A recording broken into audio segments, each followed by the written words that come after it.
Last ही चल रहा है हिंदू मैरिज एक्ट का। कस्टडी ऑफ चिल्ड्रन के बारे में हम लोग पढ़ रहे थे। बच्चे किसके कस्टडी में रहते हैं इन केस अगर हस्बैंड और वाइफ में क्या होता है तो डिस्प्यूट होता है, अगर वो जुडिशियली सेपरेट हो रहे हैं या फिर डाइवोर्स हो रहा है तो किन के पास बच्चे रहेंगे। ये बहुत इंपॉर्टेंट एस्पेक्ट है क्योंकि बच्चे छोटे होते हैं और छोटे बच्चों का बहुत कुछ को ध्यान में रखना रहता है, लाइक उनकी मेंटल हेल्थ सही रहे, वो जिनके साथ रहे सही से उनकी अपब्रिंगिंग हो, ये सब चीज का ध्यान रखना रहता है ना। फॉर एग्जाम्पल मान लो कि अगर फादर के साथ बच्चा रह रहा है और फादर शराबी है, सुबह से शाम सिर्फ शराब पीता है, तो बच्चा क्या सीखेगा फ्रॉम द वेरी बिगिनिंग? शराब पीना, है ना। माँ है, माँ भी उसकी अगर मान लो कुछ उस टाइप की है, उसके साथ अगर बच्चा रह रहा है तो मम्मी से भी वही चीज सीखेगा वो। तो ये सब चीजों को बहुत माइन्यूटली कोर्ट भी देखती है कि बच्चे का कस्टडी किसको देना चाहिए, ठीक है।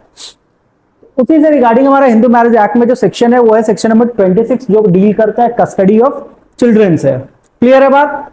क्या कह रहा है देखो, कोर्ट में पास ऑर्डर रिगार्डिंग कस्टडी। कोर्ट क्या कर सकता है? ऑर्डर पास कर सकता है किसके रिगार्ड?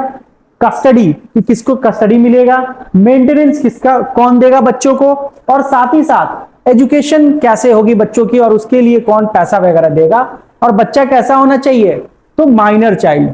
इस बात का ध्यान रखना। माइनर चाइल्ड कहने का मतलब a person who is below 18 years, ठीक है।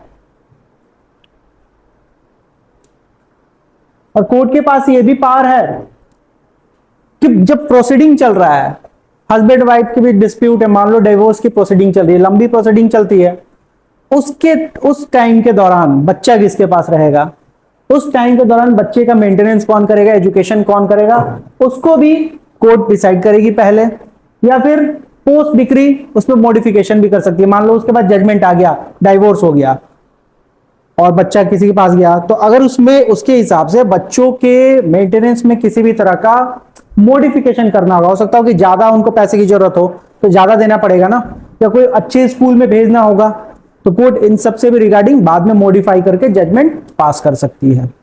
क्लियर है? बात समझ पा रहे हो? बोलो। चलो,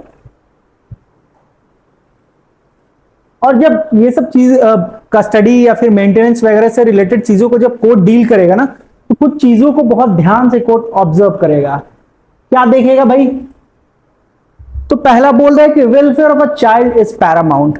सबसे इंपॉर्टेंट एस्पेक्ट यह है कि बच्चे का वेलफेयर किसके पास रहेगा, कहां पे बच्चा सही से रहेगा, इस चीज को कोर्ट सबसे पहले कंसिडर करेगी, ठीक है।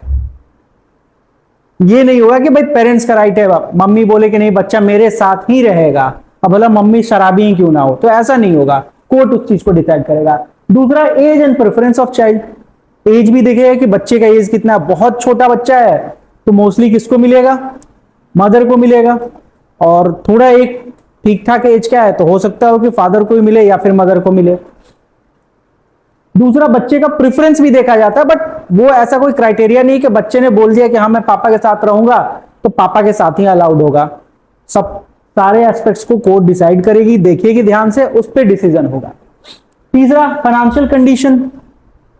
किसका फाइनेंशियल कंडीशन ज्यादा स्ट्रांग है, बच्चा उसके साथ ज्यादा अच्छे से रह सकता है।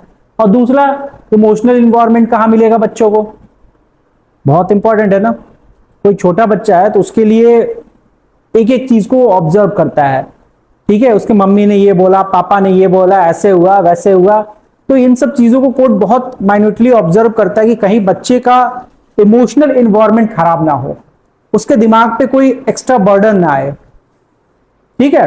तो इस चीज को भी कोर्ट कंसिडर करेगा while granting custody maintenance of a child।